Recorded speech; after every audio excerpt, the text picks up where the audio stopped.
February separates good gardens from great ones, but most people ignore what those who never face a bare spring table know. Your entire season's harvest and even half your food budget can be won or lost in the next few weeks.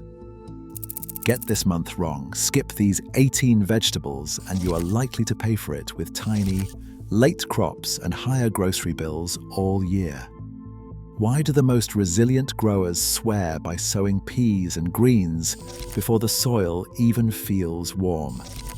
The answer reshapes everything you thought you knew about timing, nutrition, and food security, starting with one decision you cannot afford to miss. Every garden decision in February starts with one question. What is your USDA hardiness zone? That number, tied to your local last frost date, unlocks the right move for every crop on this list. Zone 3 and Zone 4 gardeners face a last frost in mid to late May, while Zone 7 and beyond May see it as early as March. The difference is not just weeks, it is a total shift in strategy. For some, February means sowing peas and greens right into open beds. For others, it is time to set up trays under lights or tuck seeds into cold frames, racing the calendar before the soil warms. Soil readiness is the next gate. Grab a soil thermometer and check the temperature at planting depth. Peas need at least 40 degrees Fahrenheit to sprout. Spinach, lettuce, and kale can push through at 35 to 40 degrees Fahrenheit. Tomatoes and peppers do not bother until you can hit a consistent 70 degrees Fahrenheit indoors. If the soil crumbles in your hand, not clumping or oozing, and your fork slips in easily, you are good to go. If not, wait a week and test again. Microclimates matter too. Urban gardens often warm up a week earlier, while north slopes or shaded patches can lag behind. Before sowing, pause for a safety check. Some vegetables like fava beans can trigger serious reactions in people with G6PD deficiency, and high oxalate greens like spinach or chard may not suit those prone to kidney stones. Potatoes with green skin can be toxic. A registered dietitian advises consult your doctor about fava beans or if you have kidney issues. And always cook greens and beans thoroughly. Extension agents across the country offer zone-specific advice on timing and soil tests. Find yours through the USDA interactive map or your local extension office. With these checks in place, you are cleared to plant with confidence. Peas and fava beans go in first for a reason. In USDA zones 7 through 10 gardeners sow these legumes right into prepared beds as soon as the soil hits 40 degrees. For those in colder zones, trays indoors or a row cover outside give a head start while snow still lingers. Before dropping seeds, a quick dusting of Rhizobium inoculant can make a surprising difference. University trials show a 25 to 45% yield boost when peas and favas get the right bacteria at planting. That inoculant helps roots grab nitrogen from the air, feeding next season's crops too. A soil specialist puts it simply. Inoculation in cool soils means more pods, greener vines, and stronger soil for what comes after. Peas thrive with a sturdy trellis to climb. Favas stand tall on their own, but both want full sun and steady moisture. In Zone 8, one gardener reports that they trellis peas every February, and by May, they are shelling sweet pods, while neighbours are still waiting for the ground to warm. Spinach and kale follow close behind. In Zones 8 to 10, direct sowing through February means a steady harvest before the heat arrives.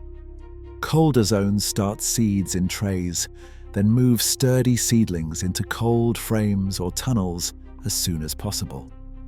Cool-grown spinach packs in more dietary nitrates, supporting healthy blood flow, while kale's glucosinolates double in cold weather. For the kitchen, blanching and freezing spinach locks in nutrients for months.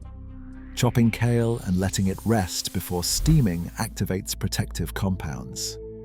These early greens set the table for quick salad crops, giving gardeners a taste of spring before most have even turned the soil. Quick harvests in February start with 2 crops that reward speed: lettuce for crisp salads and radishes for the fastest roots of the year. In USDA zones 7 through 10, gardeners scatter lettuce seeds straight into open beds, counting on cool nights to delay bolting. When afternoon highs threaten to top 75 degrees, a strip of shade cloth stretched over hoops keeps heads from turning bitter or rushing to seed. In colder regions, winter sowing in milk jugs or starting trays indoors gives seedlings a head start, ready for transplant under row cover as soon as the soil can be worked. Arugula joins the mix, thriving in the same cool, damp conditions. Its peppery leaves are ready to cut within 3 weeks, adding bite to early salads. Both lettuce and arugula need steady moisture for tender growth, because drought triggers stress and speeds up bolting, so a light mulch or regular misting helps keep the soil cool. For gardeners aiming to fill salad bowls before summer heat, these greens offer a 4 to 6 week sprint from seed to harvest. Carrots and radishes take the baton for roots. Radishes can go from seed to crisp, spicy bulbs in as little as 25 days, making them perfect for squeezing into gaps between slower growing crops. Carrots need a bit more patience and prep. Loosen soil at least 8 inches deep, skip fresh manure, and sow in rows. In mild zones, direct sowing in February means sweet roots by April. In colder zones, fabric row cover warms the soil just enough to get seeds started early. Both routes store well. Radishes hold in the crisper, carrots keep in a cellar or cool closet for months, stretching the harvest and the grocery budget well past spring. Mild zone gardeners often report their first salad and root harvests weeks before the last frost, proving that a little February effort pays off fast. Beets and turnips step in as February's most reliable roots, bringing colour, flavour, and a long tradition of kitchen preservation.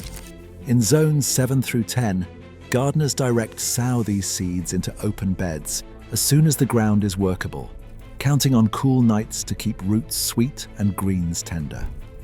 For those in colder zones, beets often get a head start in modules or beneath row cover, a trick that sets them apart from other roots and delivers an early harvest when spring is still weeks away.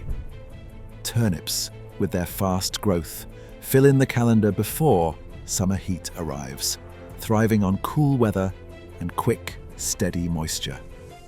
The payoff extends well beyond the garden.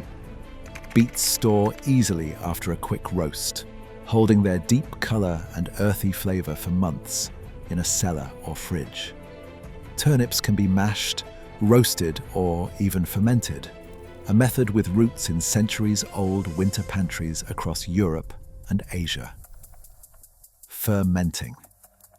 Turnip greens or roots not only preserves them, but also adds a tangy depth that stretches meals and budgets alike. Swiss chard, a close cousin of the beet, starts indoors in February for later transplant. Its broad, colourful leaves keep producing if harvested leaf by leaf, offering a steady supply of minerals and fibre even as temperatures swing. Cauliflower, more demanding than its relatives, nearly always needs an indoor start in February, especially in zones 3 through 7.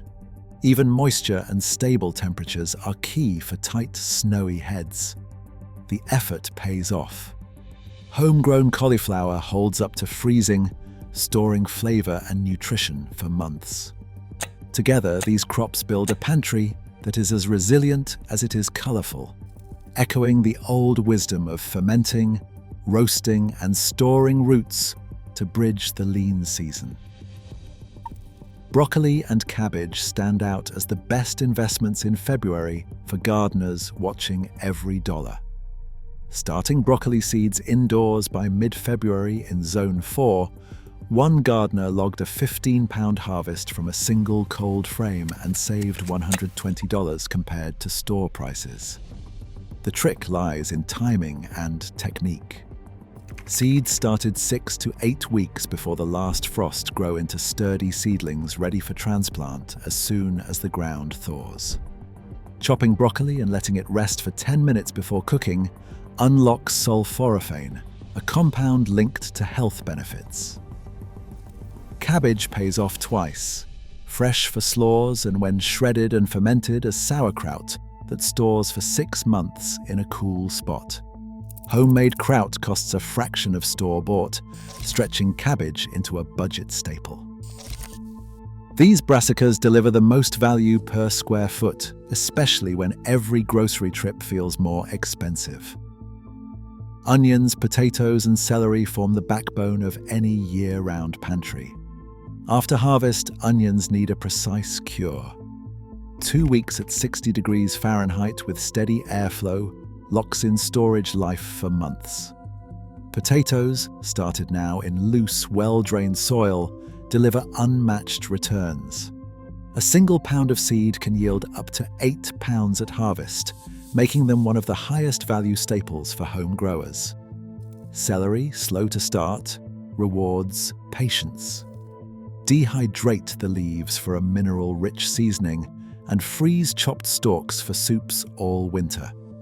For action, here is the rapid checklist. First, confirm your USDA zone and last frost date. Next, test your soil with a squeeze and a thermometer, 40 degrees Fahrenheit for peas and onions, 45 degrees Fahrenheit for potatoes.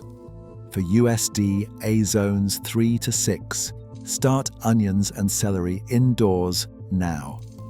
For USDA zones 7 through 10, plant potatoes and onions directly outdoors. Always label varieties and record your planting dates. A Zone 7 gardener sums it up. I check my soil, lay out my seed potatoes, and hang onion sets in mesh bags to cure. This system keeps my pantry full and my grocery bills down. Download the printable checklist for your zone and act now.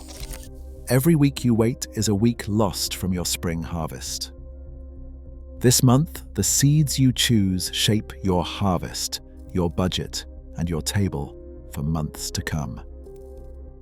In a time of rising food costs, every February decision echoes through spring.